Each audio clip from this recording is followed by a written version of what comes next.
Elon Musk کا انسانوں کو مارس پر بسانے کا پلان ہمیں کوئی خیالی یا فکشنل اسٹوری سے کم نہیں لگتا۔ ٹیسلا اور اسپیس ایکس کمپنی کے مالک ایلون مسک کا واضح طور پہ پلان ہے کہ 2050 تک وہ مارس پر انسانوں کا ایک پورا شہر بنائے گا جس میں 10 لاکھ انسان رہ سکیں گے، اور وہ بھی ارتھ کی مدد کے بغیر۔ ایلون مسک کے اس پلان کا مذاق اڑایا جاتا تھا، لیکن مارس کولونائزیشن کے اس خواب پر لوگ تب یقین کرنے لگے جب ناسا نے بھی اسپیس ایکس کے مارس مشن کو جوائن کر لیا، کیونکہ پچھلے کئی سالوں سے اسپیس ایکس راکٹ ٹیکنالوجی میں کافی زیادہ ترقی کر چکی ہے۔ جیسا کہ ہم جانتے ہیں کہ ایلون مسک کی company Tesla electric auto pilot cars بنانے میں بھی ایکسپرٹ ہے۔ اسی طرح اسپیس ایکس کے راکٹس میں بھی ایسی ٹیکنالوجی استعمال کی گئی ہے جس میں وہ کم سے کم فیول یوز کر کے اسپیس تک پہنچانے کی کیپیبلٹی رکھتے ہیں۔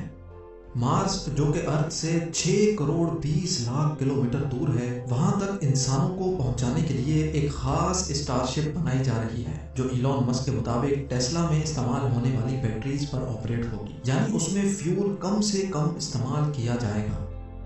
مارس تک تو وہ انسانوں کو پہنچا دے گا، لیکن سوال یہ اٹھتا ہے کہ مارس پر انسانوں کی کالونی کیسے ممکن ہوگی؟ آخر ایلون مسک اور ناسا اس ہرے بھرے ارتھ کو چھوڑ کر انسانوں کو اس بنجر مارس کی زمین پر کیوں بسانا چاہتے ہیں؟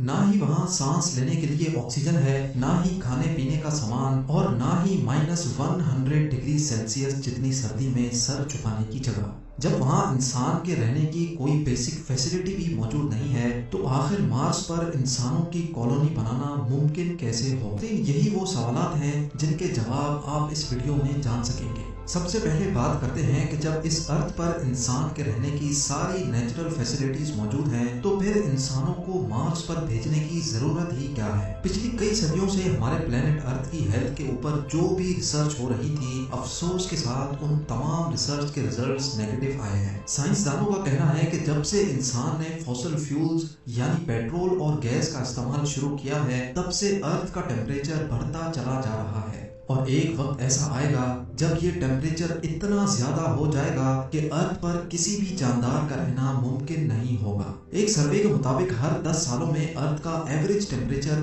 0.16 ڈگری سیلسیس جتنا بڑھ رہا ہے، یعنی جن گرم علاقوں میں ابھی انسان بستے ہیں، اگر یہ سب ایسے ہی چلتا رہا تو آج سے 150 سالوں کے بعد وہاں انسان کا رہنا ممکن نہیں ہوگا۔ ٹیمپریچر بڑھنے کی وجہ سے گلیشیئرز بھی دھڑا دھڑ پگھل رہے ہیں، جن کی وجہ سے فلڈز، سائیکلونز اور سونامی کا چانس بھی بڑھتا جا رہا ہے۔ بات صرف فیول کے استعمال کی ہی نہیں ہے، اس پولیوشن نے ہمارے ارتھ کی اوزون لیئر کو بھی ڈیمیج کر دیا ہے۔ وہ اوزون لیئر جو سورج سے نکلنے والی جان لیوا ریز سے ہمیں بچاتی ہے، وہ بھی اب آہستہ آہستہ کر کے ڈیمیج ہوتی جا رہی ہے۔ یعنی ایک طرف پولیوشن سے پیدا ہونے والی گرمی اور دوسری طرف خوفناک سولر ریڈیشنز۔ سائنسدانوں کو ایک بات تو کنفرم ہو چکی ہے کہ ایک نہ ایک دن ہمارا ارتھ رہنے کے قابل نہیں بچے گا، اور یہی وجہ ہے کہ ہم انسان اپنے لیے ایک دوسرا گھر یعنی ایک دوسرا پلانٹ ابھی سے ڈھونڈ رہے ہیں۔ لیکن صرف مارس ہی کیوں؟ ہمارے سولر سسٹم میں تو دوسرے بھی کئی پلانٹس موجود ہیں، تو پھر آخر مارس کو ہی کیوں چنا جا رہا ہے؟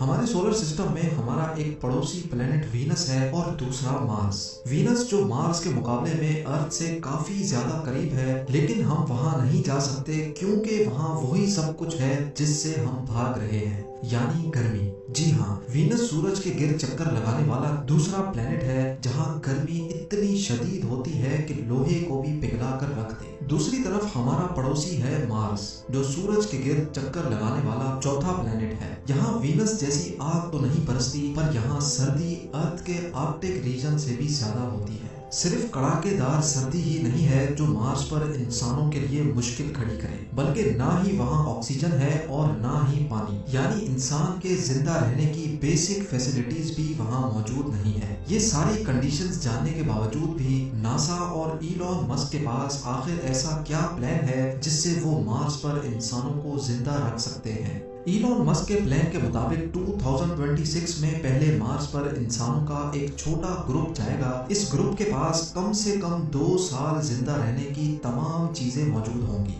यानी खाना पीना, ऑक्सीजन और pressurised suits.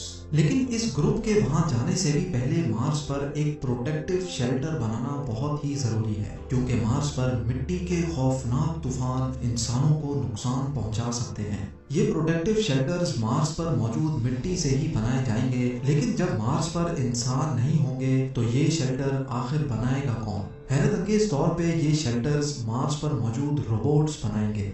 Artificial intelligent robots को इंसानों से पहले मार्स पर भेजा जाएगा। ये एक खास किस्म के रोबोट्स होंगे जो वैसे तो अलग अलग हिस्सों में काम कर सकेंगे, लेकिन जरूरत पड़ने पर वो आपस में जुड़ भी सकेंगे। ये रोबोट्स इंसान के काम करने से काफी ज्यादा फास्ट काम कर सकेंगे, जिनमें कैमरास, सेंसर्स, मिट्टी खोदने के लिए एक्सकवेटर्स और 3D प्रिंटर यूनिट्स भी लगे होंगे। सोलर एनर्जी से चलने वाले ये रोबोट्स पहले तो सेंसर्स की मदद से एक खास किस्म की मिट्टी ढूंढेंगे। जिस जगह पर वो खास मिट्टी ज्यादा पाएंगे वहीं वो अपना बेस यूनिट कायम कर लेंगे। इन रोबोट्स में से जिसका काम डिगिंग का होगा वो उस जगह को खोद कर मिट्टी को कलेक्ट करेगा और फिर छोटे छोटे रोबोट्स ये मिट्टी रिफाइनिंग यूनिट तक लेकर जाएंगे। रिफाइनिंग के बाद ये मिट्टी 3D प्रिंटर यूनिट तक पहुंचाई जाएगी, जो एक एक लेयर करके 3D प्रिंट करते जाएंगे।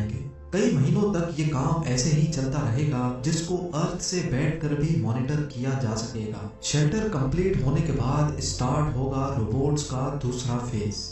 अब मार्स पर पहली बार इंसानों का एक ग्रुप लैंड करेगा। क्योंकि इंसान यहाँ पहली बार लैंड करेंगे, इसीलिए इनके पास काफी सारा सामान भी मौजूद होगा। मार्स पर मौजूद रोबोट्स इंसानों को वहाँ वेलकम करेंगे, उनका सामान उठाकर लैंडिंग साइट से बेस यूनिट तक लेके जाएंगे और बेस यूनिट के शेल्टर के अंदर छोटे छोटे यूनिट्स को रखा जाएगा, जो अपने आप इन्फ्लेट हो जाएंगे। क्योंकि मार्स का एटमॉस्फेरिक प्रेशर बहुत ही कम है, इसी वजह से इंसान वहाँ इन प्रेशराइज्ड यूनिट्स में रहेंगे। यानी इन यूनिट्स में अर्थ की तरह आर्टिफिशियल प्रेशर बनाया जाएगा। ये सारे प्रेशराइज्ड केबिन्स एक दूसरे से जुड़े होंगे और इनको इलेक्ट्रिसिटी देने के लिए एक सोलर फार्म रोबोट्स की मदद से कायम किया जाएगा। अगर किसी इंसान को बेस यूनिट से बाहर जाना होगा तो एक स्पेशल गाड़ी केबिन के दरवाजे से आकर फिक्स हो जाएगी, ताकि दरवाजा खोलने से अंदर का प्रेशर लीक ना हो सके।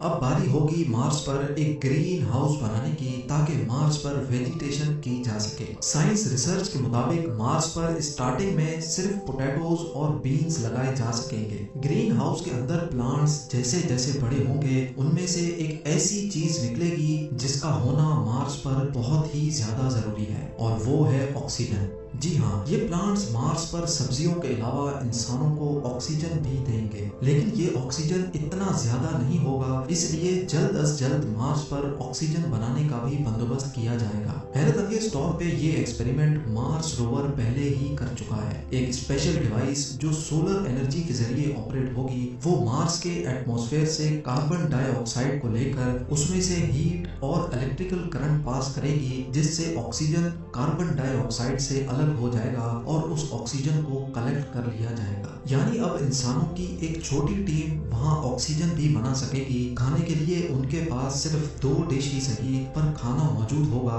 और मार्स की जमीन के नीचे फ्रोजन वाटर मार्स पर मौजूद रोवर पहले ही ढूंढ चुका है, तो उस बर्फ को पिघलाकर पानी भी बनाया जाएगा।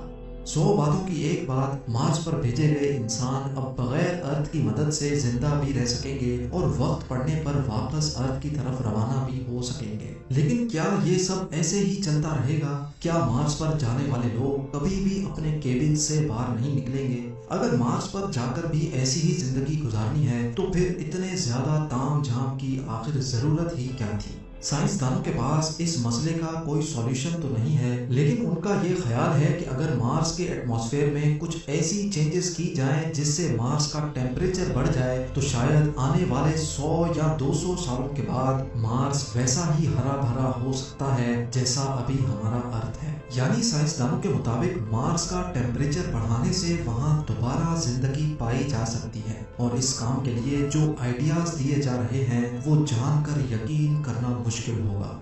एक MIT स्टूडेंट मार्गरेटा मैरिनोवा का आइडिया है कि मार्स पर रोबोट्स की मदद से फैक्ट्रीज बनाई जाएं, जो सुबह शाम और दिन रात सिर्फ एक ही काम करेंगी। उनका काम होगा सिर्फ धुआं निकालना, और उस धुएं की वजह से मार्स में भी वही सब कुछ होगा जो अर्थ के साथ हो रहा है, यानी ग्लोबल वार्मिंग।